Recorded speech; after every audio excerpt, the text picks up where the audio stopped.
Deacon Jones addressed the congregation, said the roof lets in the rain, and folks, that am an aggravation to Reverend Jackson Smith, that's plain. Now I propose, good sisters and brothers, we raise some funds to shingle up the leak, a ball game we could play on Emancipation Day. But Mr. Jones in loud tones he did speak, that am no game for good church folks to play. Deacon Jones replied, does not the good book say that Eve stole first and Adam second, St. Peter umpired the game, Rebecca went to the well with a pitcher, and Ruth in the field won fame. Goliath was struck out by David, a base hit made by Abel and Cain. The prodigal son made a home run, and Noah gave out checks for rain.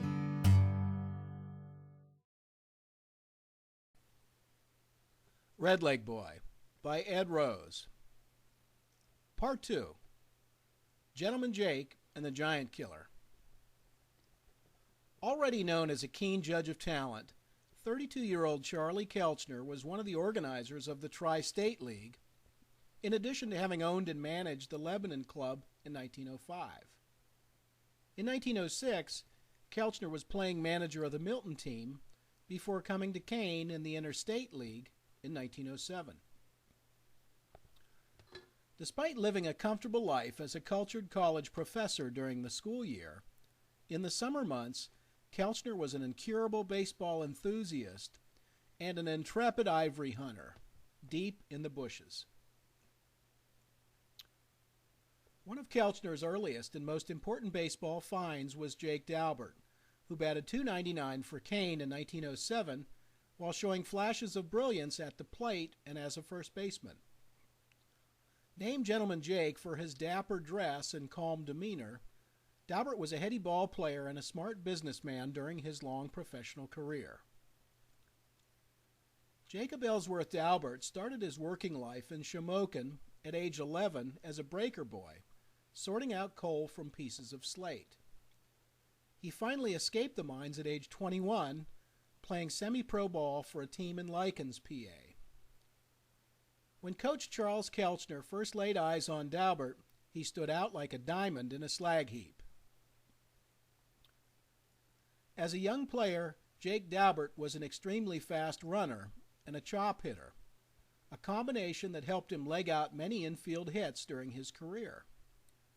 In addition, Jake posted 22 triples in 1922, thanks to his speed and line drive hitting, an all-time major league record for a first baseman. He was also the finest bunter of his time and still holds the National League career mark for the most sacrifice bunts. Pop Kelchner's first impression of Daubert back in 1907 was right on target. 7 seasons removed from life in the mines and from his professional debut in Kane, Pennsylvania, Daubert led the National League in batting for the Brooklyn Dodgers in 1913 and 1914, winning the Chalmers Award as the league's most valuable player in 1913. Daubert was also named to the Baseball Magazine All-American team 7 times. In addition to Jake Daubert, the other budding star on Kelchner's 1907 Kane Mountaineers club was a young pitcher named Harry Kovaleski. Also from Shamokin, Harry too spent his early years in the mine as a donkey boy, helping mules haul coal wagons for $3.75 a week until sharp-eyed Pop spied Harry's strong left arm. In fact, by the end of the 1907 season, Harry's star had already ascended to the major leagues with the Philadelphia Phillies. And just a year after getting his professional start in Kane, Kovaleski earned his immortal tag, the Giant Killer, when he beat the New York Giants 3 times in 5 days in 1908 while pitching for the Phillies. In baseball's most furious pennant race in history, the Cubs, Pirates, and Giants battled from start to finish. At season's end, Harry played the spoiler role, turning back the Giants with his fancy pitching by the scores of 7-0, 6-2, and 3-2, including a victory over baseball icon Christy Mathewson on Saturday, October the 3rd. According to a letter written in 1964 by Joe Sloan, managing editor of the Foreign Press Association, Harry's personality was ding-dong. I remember him telling me one night in his cafe of playing for Charlie Red Doohan, manager of the Phillies. Harry, a left-hander, wound up with a man on first base. Naturally, the guy stole second base easily. Red Doohan was so incensed that he walked into the pitcher's box and he asked Harry why he wound up with a man on first base. Harry said, "I forgot about him." Then Doohan called in all the fielders and the infielders around the pitcher's mound.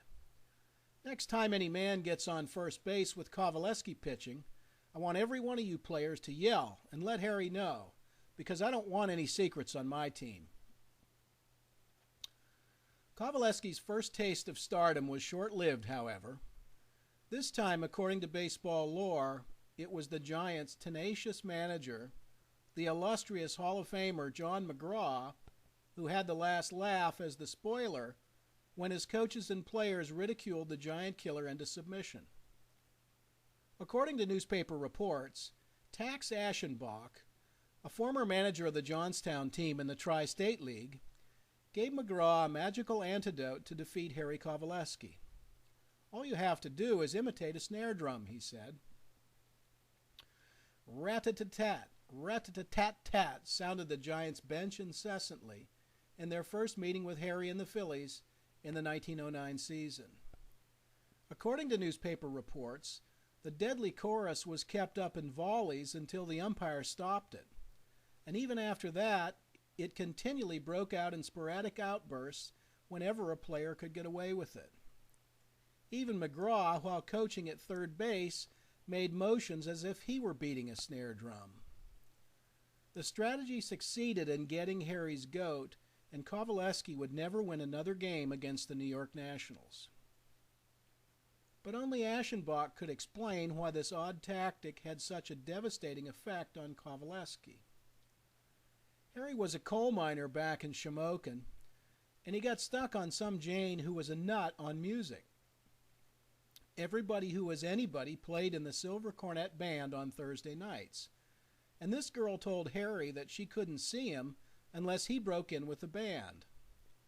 Having no talent for music, Kovaleski picked out the snare drum as his victim and started to practice regularly. When the big concert came along, everything went all right until it came time for Kovaleski to break in. He missed his signal entirely.